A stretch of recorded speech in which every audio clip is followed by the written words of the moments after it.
मैं एक बहुत बड़ी कोठी की नौकरानी थी और सेठ वहां अकेला रहता था।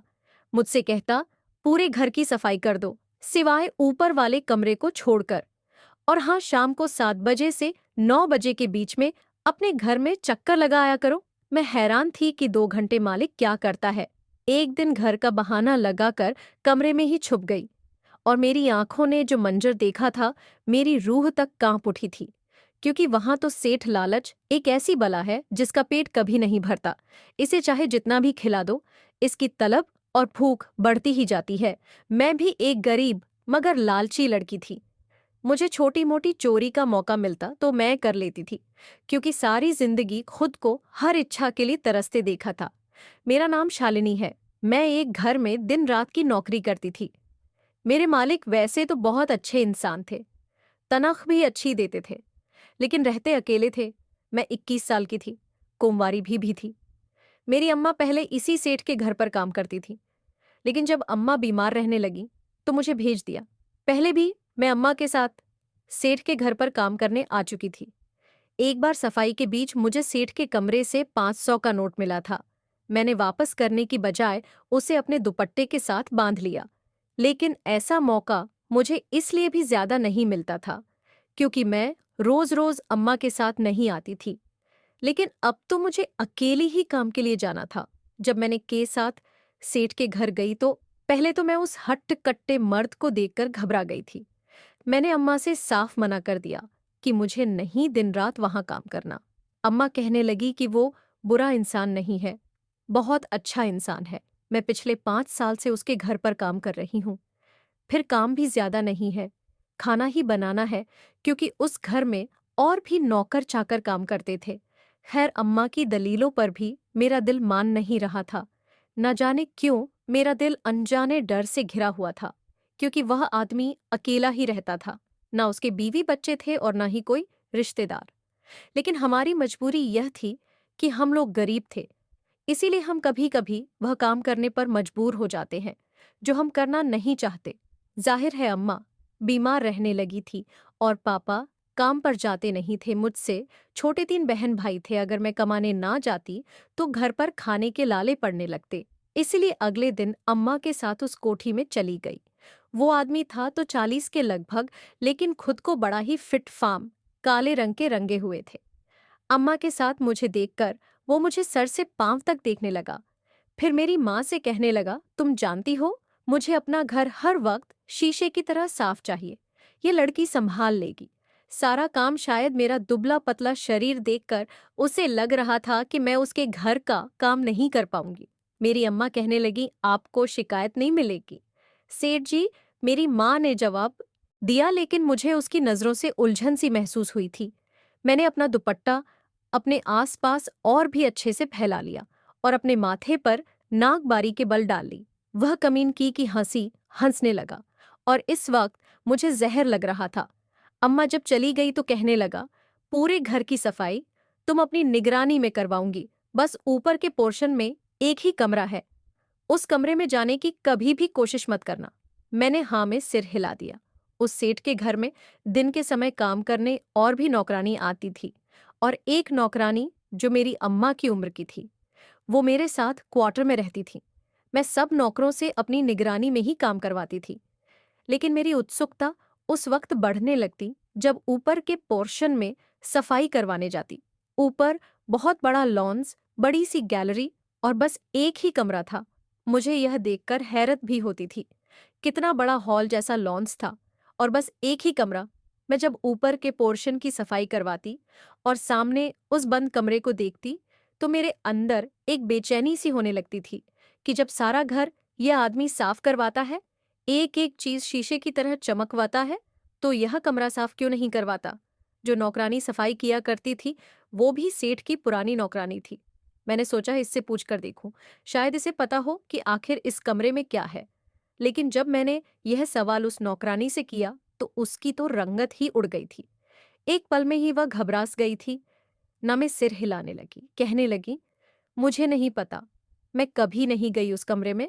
और तुम क्यों पूछ रही हो? क्या साहब जी ने तुमसे नहीं कहा कि इस कमरे में कभी मत जाना? बोलना। वह मुझसे सवाल जवाब करने लगी। मैं उसकी हालत देखकर और भी उत्सुक होने लगी थी कि ऐसा भी भला उस कमरे में क्या है। लेकिन उस नौकरानी के सामने मैंने बात बदल दी। मैंने कहा, हाँ, मुझे भी कहाँ है।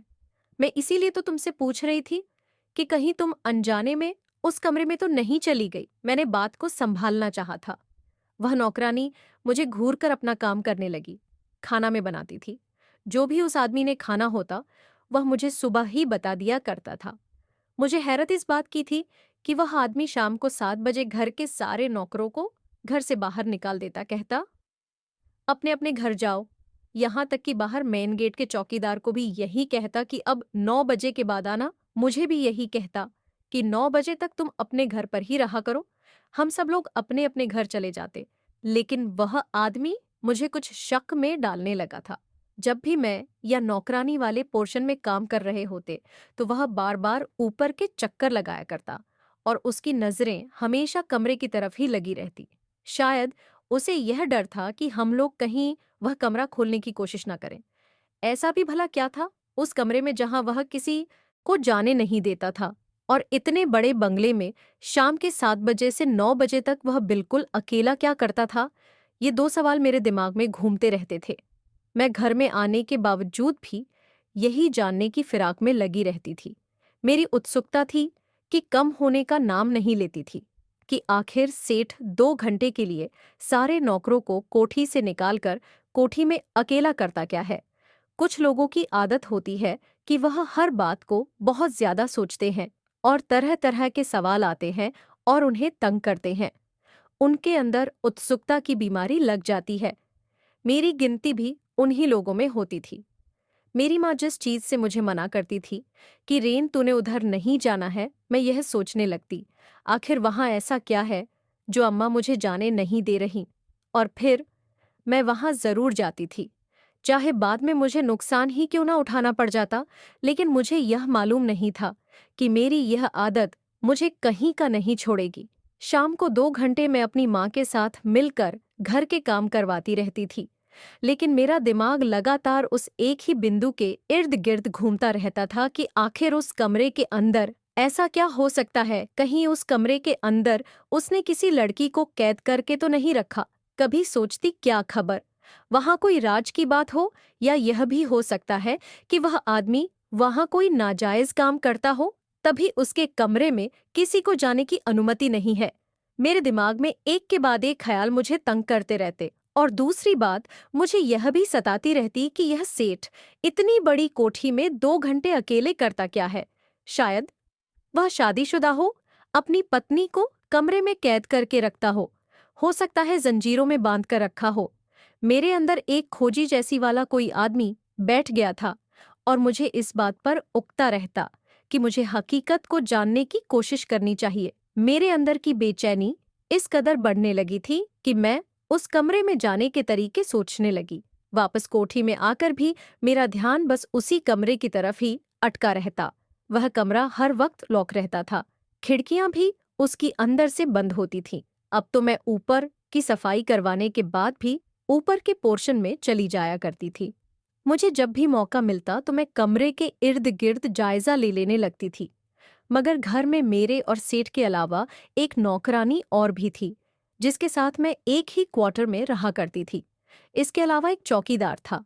एक बार रात के 1 बजे जब वह नौकरानी सो गई तो मैं उठकर बैठ गई। आज मैं सो चुकी थी कि उस बंद कमरे का राज जानकर रहूंगी, क्योंकि एक शाम मेरे सेठ ने जो हरकत की थी, मुझे विश्वास हो गया था कि उस कमरे में जरूर कोई है। उस दिन मैं घर पर 9 बजे से पहले ही वापस लौट आई थी। इत्तेफाक यह था कि मेन गेट थोड़ा सा खुला हुआ था। मुझे हैरत तो बहुत हुई, क्योंकि चौकीदार इस वक्त बंगले में नहीं होता था। अगर कोई चोर घर में घुस आता तो क्या होता। खैर, मैं घर में दाखिल हो गई और दरवाज़ा भी अंदर से बंद कर लिया। मैंने सोचा, अगर मालिक ने जल्दी आने की वजह पूछी तो बता दूंगी कि मुझे रात का खाना बनाना था, जो कि मैं जानबूझकर बनाकर नहीं गई थी, क्योंकि मुझे ऊपर के कमरे का राज जानना था। मुझे लगा कि सेठ इस वक्त अपने कमरे में होगा। वैसे तो अब तक सब कुछ ठीक ठाक था।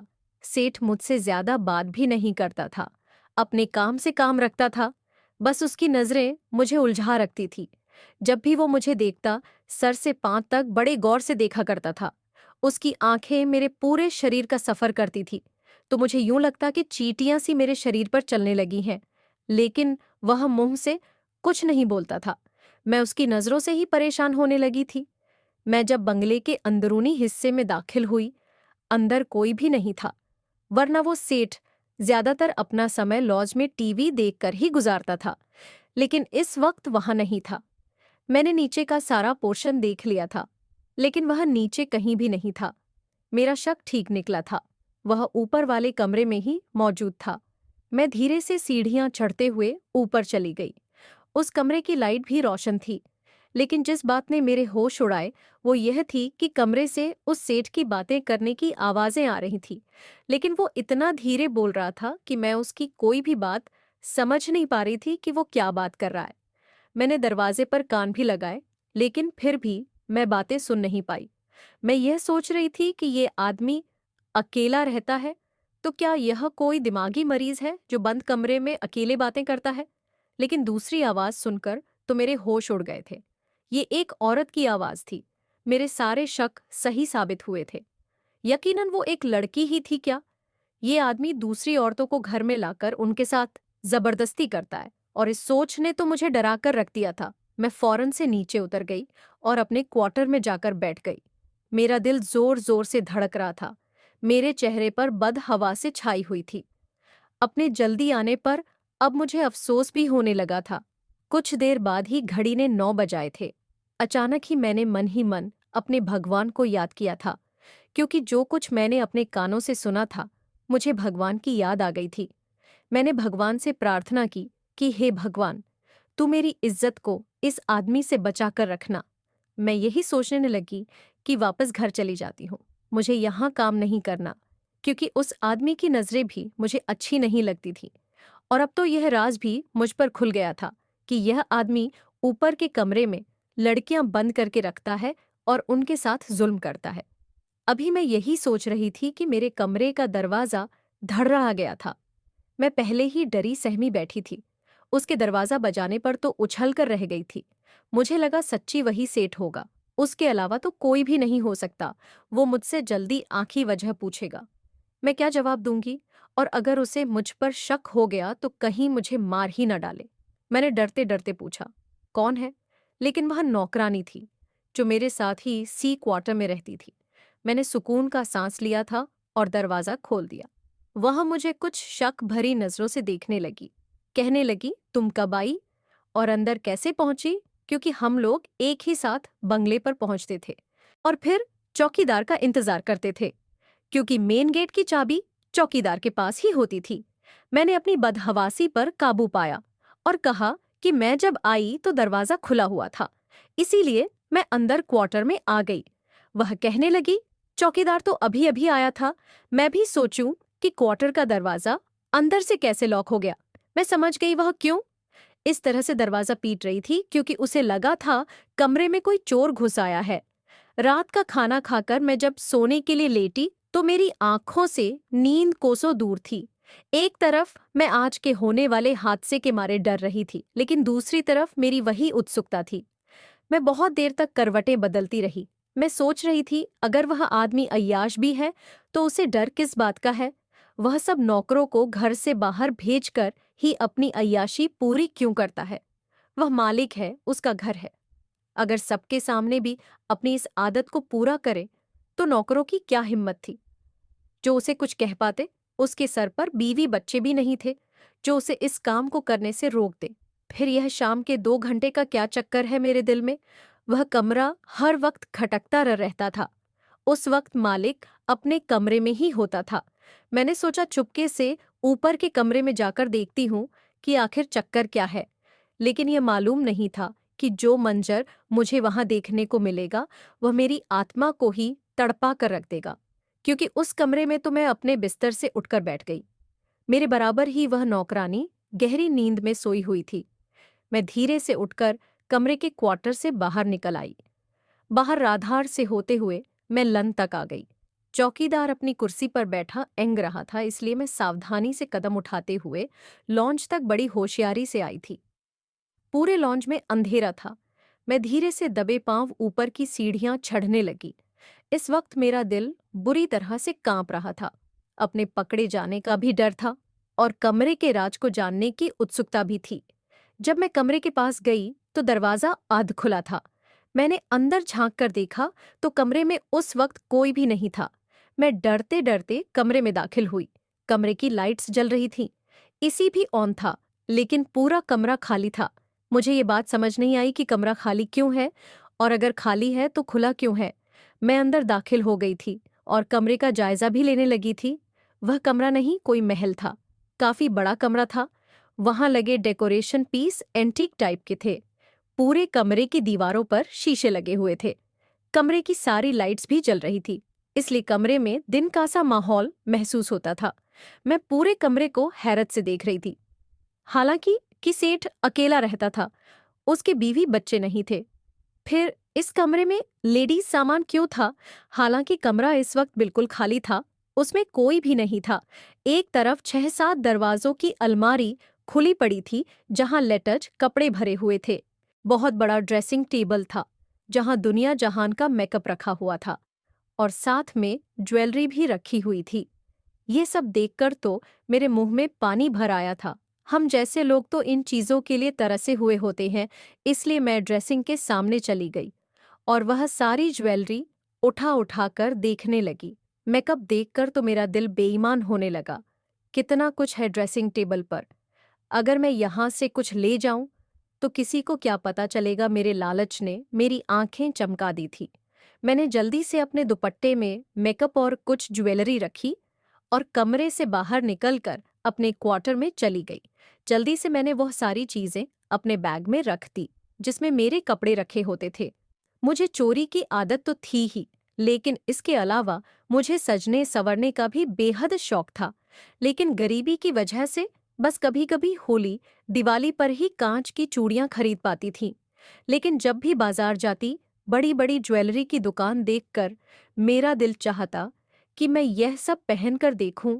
मैंने सोचा था कि आदमी तो बहुत अमीर है, इसे क्या फर्क पड़ेगा अगर मैं थोड़ी सी चीजें उठा लूंगी। लेकिन मुझे मालूम नहीं था कि मुझे इसकी ऐसी कीमत भी चुकानी पड़ेगी कि मैं अपना सब कुछ खो बैठूंगी। आज सुबह मैं बहुत खुश थी। जब मैं शाम के समय अपने घर गई तो मैंने अपना सारा सामान अपने साथ ले गई थी। मैंने वह सारी ज्वेलरी और मेकअप अपनी अलमारी में छुपा दिया। अब मेरा यही काम था। मैं कुछ दिन बाद मौका देखकर उस कमरे में चली जाया करती थी, और अब तो मैंने कीमती कीमती कपड़े भी चुरा लिए थे। मेरा लालच था कि दिन ब दिन बढ़ता जा रहा था, इतना कि मैं हर दूसरे तीसरे दिन उस कमरे में जाने लगी थी। एक बार जब उस कमरे में मैं ज्वेलरी देख रही थी तो मुझे उनमें सोने के टॉप्स नजर आए थे। अब तक मैंने बस मेकअप और आर्टिफिशियल जूरी ही चोरी की थी, लेकिन सोने के टॉप्स देखकर मैंने हाथ पीछे कर लिए थे। मैं सोने की चीज चुरा नहीं सकती थी, इसलिए वापस अपने क्वार्टर में आ गई। लेकिन इंसान के लालच की भूख अगर उसे लग जाए तो कभी खत्म नहीं होती, बल्कि वक्त के साथ साथ बढ़ती ही रहती है। और यही हाल मेरा भी था। मैं सोने के लिए आंखें बंद करती तो मेरी आंखों के सामने वही गोल्ड के टॉप्स नजर आने लगते। कभी वार्डरोब में रखी कीमती साड़ियां मुझे बेचैन करने लगती। मैं करवट बदलकर सारी रात गुजारती रही। जब मैं नाश्ता बनाकर सेठ के सामने रखने लगी तो वो मुझे बड़े गौर से देख रहा था। ना जाने क्यों आज मुझे उसके इस तरह देखने पर बहुत ज्यादा घबराहट हो रही थी। और फिर आज जो धमाका उस सेठ ने मुझ पर किया, वह मेरे होश उड़ा गया था। उसने मुझे उसी कमरे की चाबी दी और कहने लगा, ऊपर कमरे की सफाई तुम क्या करोगी? मैं हैरत से मुंह खोले उसे देख रही थी। कहने लगा, जाओ और कमरे की सफाई करो। मैंने चाबी उसके हाथ से पकड़ ली और ऊपर कमरे में आ गया। और इस बार जो कुछ मैंने कमरे में देखा मेरे लिए हैरान कर देने वाला था। कमरे में सोने के जबरात ड्रेसिंग के ऊपर रखे हुए थे। मैं कमरे की सफाई कर रही थी, और फिर सफाई करने के बाद कमरे से निकलने की बजाय मैं ड्रेसिंग टेबल पर रखे बॉक्स में से बेतहाशा सोने के जबरात को देखने लगी। उसमें न जाने क्या क्या था। सोने की चैन, सोने की अंगूठियां, नेकलेस वगैरह सब कुछ था। और इतनी सारी ज्वेलरी देखकर मैं सोचने लगी, अगर इनमें से थोड़ा सा मैं ले लूं तो किसी को खबर नहीं होगी, लेकिन पता नहीं क्या सोचकर मैंने कुछ भी सामान नहीं उठाया था और सिर्फ कमरा साफ करके ही बाहर आ गई। रात को सोते समय मेरी आंखों में वो जेब रात घूमने लगे थे। पहले तो मुझे छोटी मोटी चोरी की आदत थी, इसलिए मुझे चैन नहीं आ रहा था। मैं उठकर ऊपर कमरे में आ गई। कमरा अभी खुला हुआ था। मैंने जल्दी से ड्रेसिंग के दराज खोलकर वो जबरात के बॉक्स ढूंढने लगी, जो मुझे तीसरी दराज से मिल गए थे। मैंने उन्हें बॉक्स में से सोने के भारी झुमके लिए और पहन ली। मुझे पहनकर ऐसा लगा जैसे मेरा चेहरा खिल सा गया हो। फिर मैंने वह झुमके अपने हाथों में दबाए और कमरे से बाहर निकलने लगी। लेकिन सामने ही वो आदमी खड़ा हुआ था और उसे देखकर तो मेरी रंगत ही उड़ गई थी। मुझे लगा मेरे शरीर से किसी ने जान निकाल ली हो। मैं पकड़ी गई थी। वह मेरे पास आया और कहने लगा, तुम इस वक्त मेरे कमरे में क्या कर रही हो? मैं बुरी तरह से बदहवास हुई थी। मैंने कहा, कुछ भी नहीं। मैं तो वो मैं वो मुझे कोई बात बोली ही नहीं जा रही थी। वह मेरे हाथ की बंद मुट्ठी देखने लगा। कहने लगा, तुम्हारे हाथ में क्या है? अब तो मेरी जान सच में ही निकल गई थी और वह मेरा हाथ पकड़ चुका था, जिसमें सोने के झुमके थे। मेरा रंग उड़ गया था। वो कहने लगा, तुम चोरी कर रही थी। मेरी तो जान ही निकल गई। अब मैं और ज्यादा झूठ नहीं बोल सकती थी। वो कहने लगा, तुम पहले 20 इस कमरे से बहुत सी चीजें चुरा कर ले जा चुकी हो। मैं कल ही तुम्हारी माँ को बुलाऊंगा और तुम्हें पुलिस के हवाले कर दूंगा। और जब पुलिस तुम्हारे घर की तलाशी लेगी तो सारी चोरी तुम्हारी साबित हो जाएगी। पुलिस का नाम सुनकर मैं उसके सामने रोने लगी, गिड़गिड़ा लगी, हाथ जोड़ने लगी कि मुझे माफ कर दो। लेकिन वो कहने लगा, बस एक शर्त पर, मैं तुम्हें पुलिस के हवाले नहीं करूंगा। तुम्हारी माँ को भी कुछ नहीं बताऊंगा और यह झुमके भी तुम्हें दे दूंगा। मुझे उसकी यह शर्त सुनकर हैरत हुई थी और परेशानी भी हुई। मैंने कहा, कौन सी शर्त मनवाना चाहते हैं आप? कहने लगा, तुम मेरे साथ रात गुजारो और इस बात को किसी से मत कहना। मैं भी तुम्हारी चोरी के बारे में कुछ नहीं कहूंगा। ये सुनकर तो मैं सांस लेना भूल गई थी। मैंने कहा, मालिक, मैं कल ही आपकी सारी चीजें वापस कर दूंगी, लेकिन मैं यह पाप नहीं कर सकती। वह कहने लगा, फिर मैं तुम्हें पुलिस के हवाले कर दूंगा और जब पुलिस तुम्हारे घर की तलाशी लेगी तो तुम मुजरिम साबित हो जाओगी। मैं बुरी तरह उसके बिछाए हुए जाल में फंस चुकी थी। उसने बड़े ही शातियाना अंदाज से मेरे आसपास लालच का जाल बिछाया था।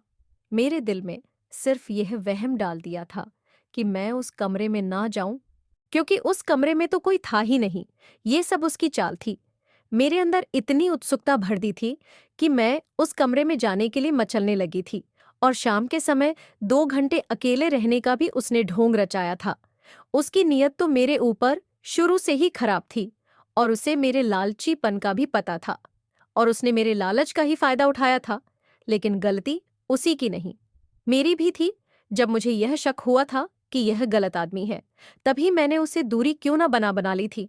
उसकी नौकरी छोड़कर चली क्यों ना गई थी, लेकिन मैं लालच में आगे बढ़ती चली गई थी। मेरे लालच ने मुझे अंधा कर दिया था। वो मेरी आंखों में लालच की चमक देख चुका था, इसलिए अपना कमरा रात को खुला छोड़ने लगा था और मैं लालच में आ गई थी। वह जानता था मैं छोटी मोटी चोरी करने की आदी हूं, इसलिए उसने मुझे बुरी तरह से फंसा दिया था। अब मेरे पास उसकी बात मानने के सिवा कोई चारा नहीं था। वो मेरे ऊपर बड़ी बड़ी चोरियों का इल्जाम लगाकर मुझे लंबी सजा करवा सकता था। मेरी पूरी जिंदगी बर्बाद हो जाती।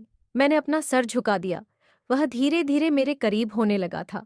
सुबह जब मैं उसके कमरे से बाहर निकली, मेरे शरीर पर एक कीमती साड़ी थी, हाथ में मेकअप और ज्वेलरी का शॉपर और कानों में सोने के झुमके थे।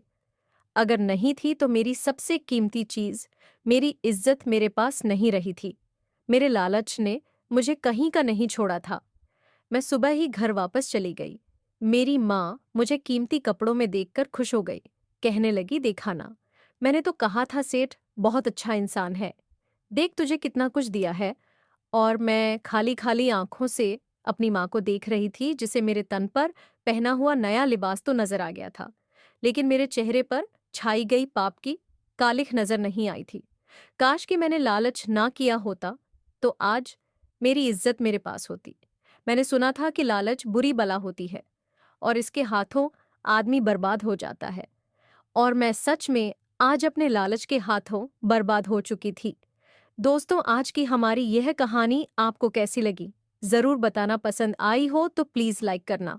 रोज एक नई कहानी सुनने के लिए हमारे चैनल को भी सब्सक्राइब करना। कहानी को अंत तक सुनने के लिए आप लोगों का बहुत बहुत धन्यवाद दोस्तों। मिलते हैं अगली किसी नई कहानी के साथ।